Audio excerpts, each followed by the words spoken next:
بسم الله الرحمن الرحيم نون والقلم وما يسطرون ما أنت بنعمة ربك بمجنون وإن لك لأجرا غير ممنون وإنك لعلى خلق عظيم فستبصر ويبصرون بأيكم المفتون إن ربك هو أعلم بمن ضل عن سبيله وهو أعلم بالمهتدين فلا تطع المكذبين ودوا لو تدهن فيدهنون ولا تطع كل حلاف مهين هماز مشاء بنميم مناع للخير معتد أثيم عتل بعد ذلك زنيم أن كان ذا مال وبنين إذا تتلى عليه آياتنا قال أساطير الأولين سنسمه على الخرطوم إنا بلوناهم كما بلونا أصحاب الجنة إذ أقسموا ليصرمنها مصبحين ولا يستثنون فطاف عليها طائف من ربك وهم نائمون فأصبحت كالصريم فتنادوا مصبحين أن اغدوا على حرثكم إن كنتم صارمين فانطلقوا وهم يتخافتون ألا يدخلنها اليوم عليكم مسكين وغدوا على حرد قادرين فلما رأوها قالوا إنا لضالون بل نحن محرومون قال أوسطهم ألم أقل لكم لولا تسبحون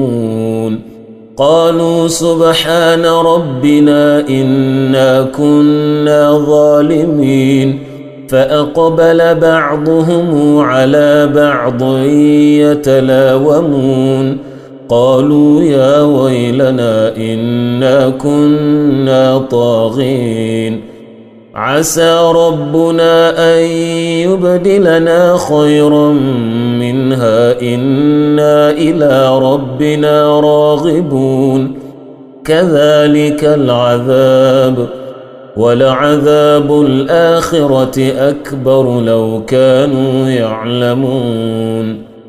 إن للمتقين عند ربهم جنات النعيم أفنجعل المسلمين كالمجرمين ما لكم كيف تحكمون أم لكم كتاب فيه تدرسون إن لكم فيه لما تخيرون أم لكم أيمان علينا بالغة إلى يوم القيامة إن لكم لما تحكمون سلهم أيهم بذلك زعيم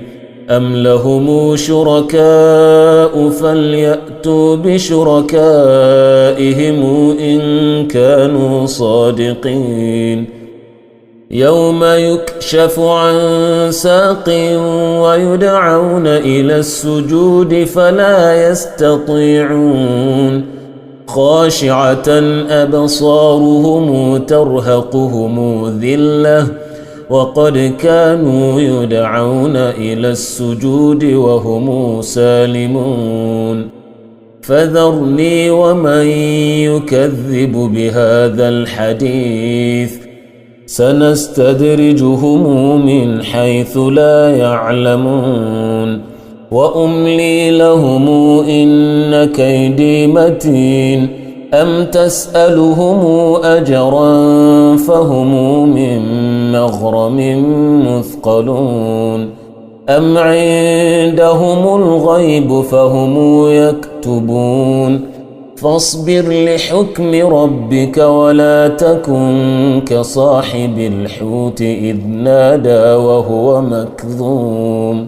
لولا أن تداركه نعمة من ربه لنبذ بالعراء وهو مذموم فاجتباه ربه فجعله من الصالحين وإن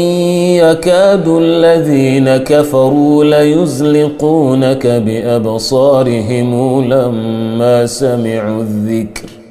ويقولون إنه لمجنون وما هو إلا ذكر للعالمين